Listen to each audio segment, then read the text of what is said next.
The studio lights were bright, the cameras were already rolling, and millions of viewers settled in expecting another spirited morning discussion. It looked, at first glance, like a familiar television moment experienced hosts, a respected guest, and a conversation centered on one of the most polarizing subjects in American politics. But beneath the polished smiles and routine introductions, there was a tension that seemed impossible to ignore. Something about the atmosphere hinted that this wouldn't follow the usual script. The guest that day was Ben Carson, known for his calm demeanor and measured speaking style. Across the table sat the hosts of The View, a panel famous for energetic debates, sharp questions, and passionate disagreements over the nation's biggest headlines. Supporters expected Carson to defend his perspective with composure. Critics anticipated tough questioning that would put his arguments to the test. Both sides believed they knew exactly how the exchange would unfold. Within moments, however, the rhythm of the conversation began to change. The opening questions appeared straightforward enough, touching on familiar political controversies that had dominated headlines for months. Yet every response seemed to introduce another layer of disagreement, another point of tension, another subtle challenge that neither side appeared willing to leave unanswered. Viewers could sense the conversation building towards something larger than a routine interview. Social media feeds lit up almost instantly. Some predicted Carson would face relentless pressure. Others believed the hosts were about to encounter a guest who refused to be rattled. Long before the discussion reached its most talked about moments, audiences across the political spectrum were already posting reactions, debating expectations, and wondering who would ultimately shape the narrative. What made the moment especially compelling wasn't simply the political divide. It was the contrast in communication styles, the growing anticipation that every answer might shift the direction of the conversation, and the unmistakable feeling that both the panel and the audience recognized the stakes had quietly risen. Would this become another forgettable television debate destined to disappear with the next news cycle? Or would it evolve into one of those rare exchanges that people replay, analyze, and argue about long after the cameras stopped rolling? No one in the studio could have predicted exactly where the discussion was headed, but what unfolded over the next several minutes changed the tone of the entire conversation. On conversion for years, The View had built its reputation around conversations that rarely stayed comfortable for long. What began as a daytime talk show had evolved into one of the country's most closely watched political discussion platforms, where headlines met opinion and where spirited disagreements often became as newsworthy as the stories themselves.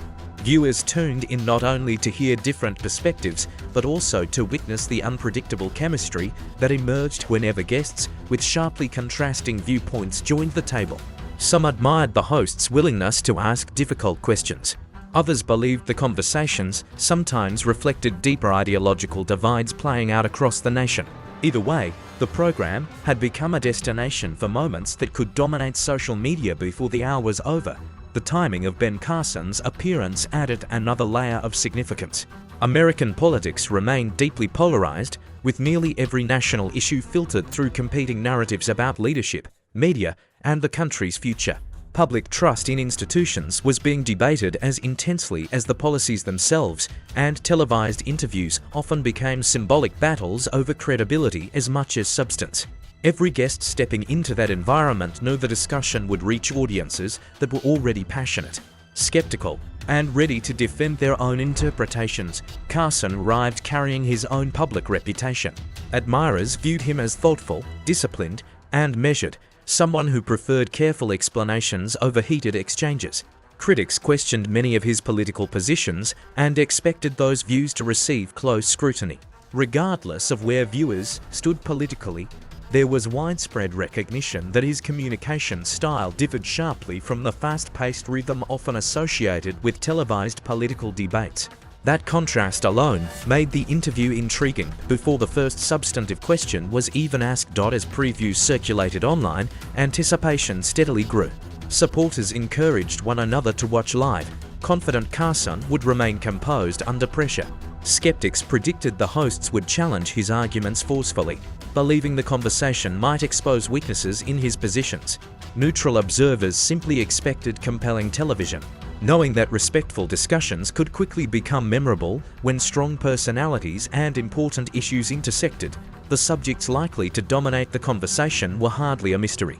Questions surrounding President Donald Trump, political polarization, media coverage, leadership, public accountability, and the tone of American politics had filled headlines for months. Viewers anticipated discussions about the role of television in shaping public opinion, whether criticism had become excessive or insufficient, and how political figures should respond when confronted with difficult questions. Every topic carried emotional weight because each reflected larger debates taking place in households, workplaces, and communities across the country. What made the atmosphere especially compelling was that different audiences entered the broadcast expecting entirely different outcomes. Some believed Carson would spend the interview defending ideas they felt had been misunderstood. Others expected the hosts to press him relentlessly until uncomfortable contradictions emerged. Many simply hoped for a conversation that rose above the usual talking points and offered genuine insight instead of rehearsed political theatre. Those competing expectations created an invisible tension long before anyone raised their voice or challenged an assertion. Every question suddenly carried greater significance because viewers understood that perception could change in a single moment. Sometimes a conversation turns not because of the loudest statement, but because of one carefully chosen question that forces everyone watching to reconsider what they thought they knew. Then came the exchange that many viewers would later replay and debate. As the discussion settled into its rhythm, it became clear that this was more than a disagreement over individual headlines. Beneath each question lay a broader debate about how Americans interpret politics, consume news, and decide whom to trust. The conversation unfolded as a clash of competing frameworks rather than a simple exchange of opinions, with each side encouraging viewers to evaluate the same events through a different lens. The hosts raised concerns that reflected arguments frequently heard among critics of President Donald Trump. They questioned whether certain public statements and political decisions had contributed to greater division, challenged the consistency of his leadership, and examined the role that rhetoric plays in shaping public discourse. Their questions suggested that public figures carry a responsibility not only for policy outcomes, but also for the tone they set for national conversations. From that perspective, holding elected officials accountable required persistent scrutiny. Even when it produced uncomfortable interviews, Carson approached those same subjects from a different direction. Rather than responding with visible frustration, he emphasized the importance of examining issues in their full context before drawing conclusions. He argued that headlines and short clips can sometimes leave audiences with incomplete impressions and encouraged viewers to consider the broader circumstances surrounding controversial events. His responses consistently returned to the idea that careful analysis should come before sweeping judgments. The difference between those approaches quickly became the central feature of the conversation. One side focused on questioning motives, public impact, and accountability. The other stressed interpretation, context, and the risk of allowing political disagreements to overshadow factual analysis. Neither perspective existed in isolation. Both reflected debates that had been unfolding across the country for years. As new questions emerged, the discussion became increasingly detailed. References to public statements, media coverage, and competing narratives replaced broader political talking points.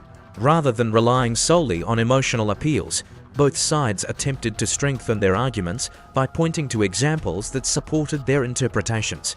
Viewers could sense that the discussion was moving beyond familiar partisan slogans into a more direct examination of how evidence itself is presented and understood.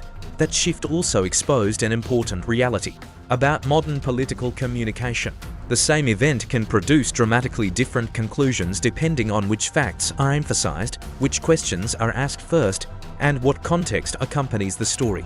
The conversation illustrated that disagreement often begins long before people reach their conclusions. It begins with the assumptions they bring into the discussion. Throughout the exchange, Carson maintained the calm delivery for which he had become widely known. His measured pace contrasted sharply with the faster cadence of the panel, creating a noticeable difference in style that many viewers found just as interesting as the substance of the debate.